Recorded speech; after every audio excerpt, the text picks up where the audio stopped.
In this video, I'll go over 3 builds to help you win matches in Trials of Osiris as a solo player. These builds are great on their own, easy to use, and accessible to most players. Each one of these will be for a different class, and use only weapons that have a guaranteed source. All of the exotic armor in this video can be obtained from Legend and Master Lost sectors, Xur, or random exotic drops. First up is Warlock. We're going to be running the Stag, not for Arc Souls like everyone else uses in the Crucible, but for stasis. Stag gives a 15% damage reduction while standing in a rift, and gives you rift energy while you're at low health. On top of this, we're running the stasis fragment Whisper of Chains to get an additional 25% damage reduction while standing near friendly stasis crystals. When you combine the two, you get a total of 36% damage resistance. So the way you want to set this up is by throwing a glacier grenade to your side, then set up a rift around a corner so you can get the double damage resistance. As you can see, you're able to take a lot of shots even inside an empowering rift, so that's what we're going to be building around. For the subclass, we have Empowering Rift, Glacier Grenade, Iceflare Bolts to chain freezing from your melee and your super, and Frostpulse for a freezing shockwave whenever you use your rift. This can stop shotgun apes from rushing you around a corner while you set up for the next engagement. For the fragments, we have Whisper of Chains for that extra damage reduction near crystals, Shards to get grenade energy when breaking stasis crystals, Torment for grenade energy when we're taking damage, which will be taking a lot of damage inside of a Stag rift, and finally Fissures to increase the damage and size of shattered crystals whenever you do need to break yours. For the weapons, because we're running Empowering Rift, I decided on Dead Man's Tail to get 2 taps from inside a rift at insane distances. This is a guaranteed drop from the Presage mission on the Tangled Shore. With that, I'm using a main ingredient that Xur sold a while back, but any fusion rifle or shotgun will be good to pair with this. On the Stag, I have Taking Charge to get Charged with Light from Orbs of Power. I have Solar Boots with high energy fire to use those stacks of Charged with Light to deal more damage, allowing for mobile 2 taps with your Dead Man's Tail.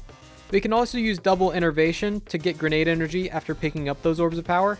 On top of that, we get grenade energy back from Grenade Kickstart on Stasis Gauntlets. Whenever you throw a grenade, you get about 1/4 of it back. On the chest piece, I have Powerful Friends to give allies Charged with Light, and it gives an extra 20 mobility, which is always nice. On the class item, I have double Perpetuation to give rift energy after using a rift, since you'll ideally use your rift at least once per round. High recovery also helps get your rift back quickly. If you haven't already, like the video if you enjoy it. You could also use a healing rift in place of Empowering Rift, and this will give you the same damage reduction with the constant healing. You probably won't die to most primaries. It even doubles the time to kill of the best hand cannons in the game by making them require 7 headshots instead of the 3 it normally takes.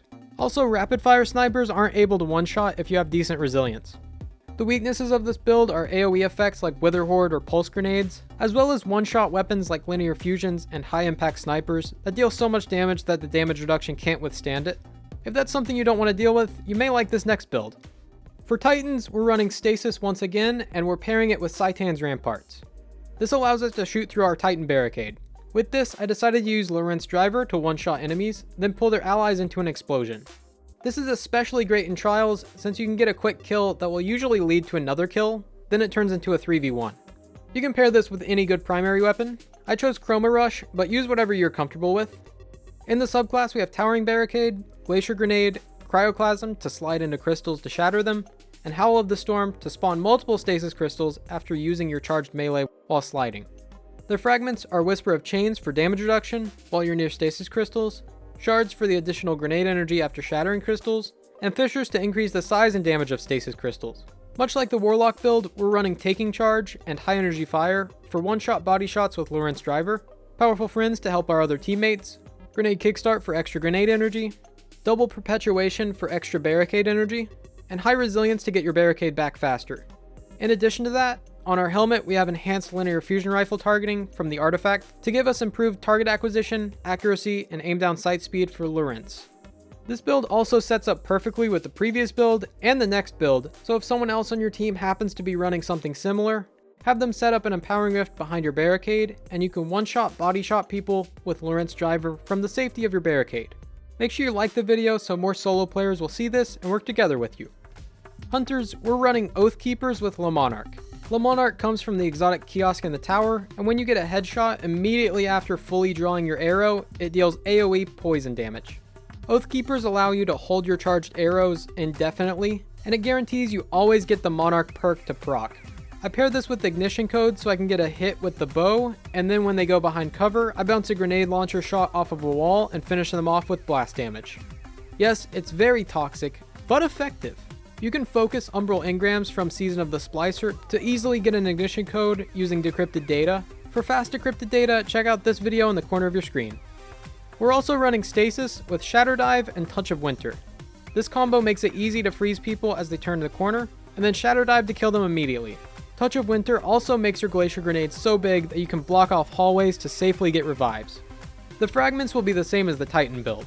Whisper of Chains for damage resistance while near friendly stasis crystals, Shards for grenade energy after shattering grenades, which you'll do a lot with Shatter Dive, and Fissures to help ensure you get kills with your Shatter Dive by increasing the damage and size of the burst. Just like we did with the other builds, we're running High Energy Fire to give us one-shot potential with Le Monarch. We also have Taking Charge to get Charge of Light, Powerful Friends to charge our teammates, Grenade Kickstart to give us more grenades for Shatter Dive, Innervation for grenade energy from Orbs of Power, and finally Double Bomber on the class item to give us even more grenade energy after dodging. This is a pretty simple build. Just charge up your bow from a distance, hit them with a poison shot, and swap to your GL or let your teammates clean up the kill. If you get rushed, use your grenades to freeze them, then Shatter Dive. As mentioned before, this does one-shot with High Energy Fire, and yes, it also one-shots with Empowering Rift. And you can do it safely from behind a Saitan's Barricade. The synergy with all of these is insane. Don't get me wrong though, all of these builds are still extremely powerful on their own, so if you're solo queuing Trials, I highly recommend trying them out. What do you think about the builds? Is there anything you would add or change? Let us know down in the comments. Good luck with Trials, and thanks for watching. I'm Marshix, and I'll see you next time.